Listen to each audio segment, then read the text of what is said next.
Excuse me, Yes, nakita po. ko kasi yung paskil niyo sa labas. Opo. O siya pala to? Opo. Ay, wait lang. Kung hindi ko sigurado po, wala ko lang po sa may... Nasa ba yung may-ari? Nandun lang po sa loob. Sige, pwede mo siya makausap. Sige, wait lang po kayo dyan. Okay, sige.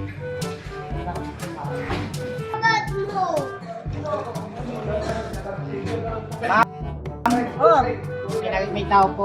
Ay, kita mo pa nagdarasal ako.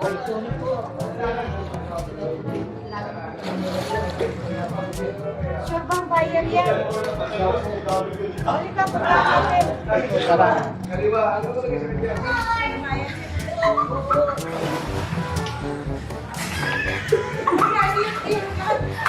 Natawag ko nga kayo, ma. Asan yung mga bayad mo? Nandito po sa labas. Sure yan ha? Opo. Sino ba bayad mo? Nandito, ma'am, si ano. Ay, sir, ano nga pangalan nyo? Ako pala si Ray. Ma'am, kayo ba may-ari nito? Oo, ako. Nakita ko kasi yung paskil niyo sa labas. Binibenta niyo pa itong resort niyo? Oo, binibenta ko po eh. Kasi kailangan namin ng pera ngayon. Ano ba ang nangyari mo? Ba't kailangan niyo ng pera? Ay naku, napangalang kwento. Kailangan kwentahan sa mga anak kong pambal. Ano po ba nangyari sa mga anak niyo? May mga sakit. Tawagin mo nga yung anak ko. Ano pong sakit? Eto, pakita ko na lang.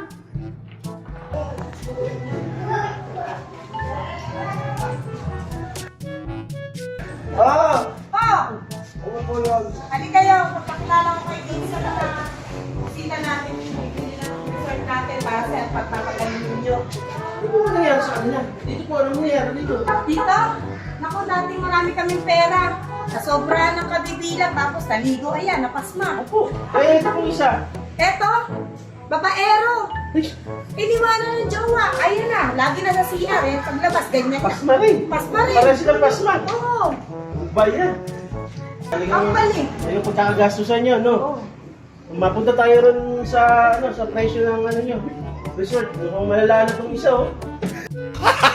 Gago! Ma'am, magkano ba ang presyo ng Mga boss. 7M?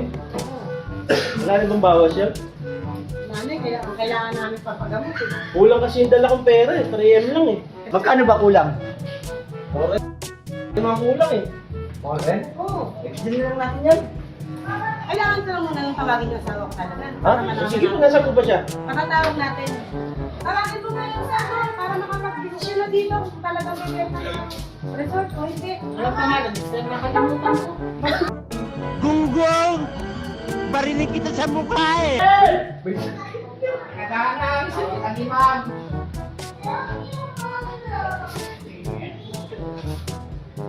Bebenta na daw po kayo.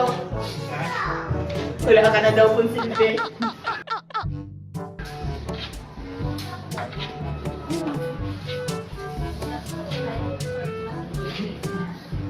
O ano?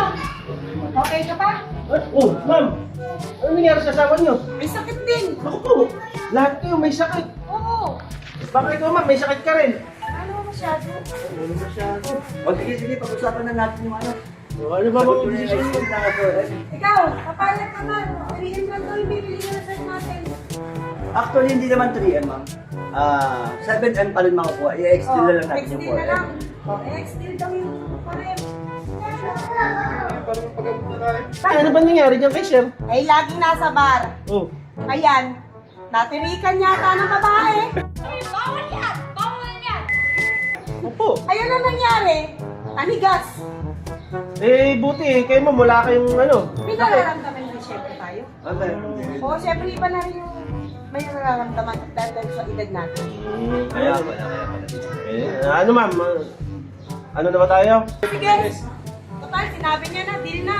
Okay, extend na yan ha. Extend na. Oo, Okay, sige, ma'am. kaya na kami. Thank you ka Para naman lang. kay Boy Extend. Thank you, brother. Thank you, nakatulong ha. Okay. Para ma'am. lang na paggamot na mong tatlo na to. O sige ma'am, matayin na lang kayo. Saglit lang, kukuhanin ko lang yung papeles. Palinga kayo. Anak ka ng pu. Anak ka Ano nangyari doon? Ano masakit doon?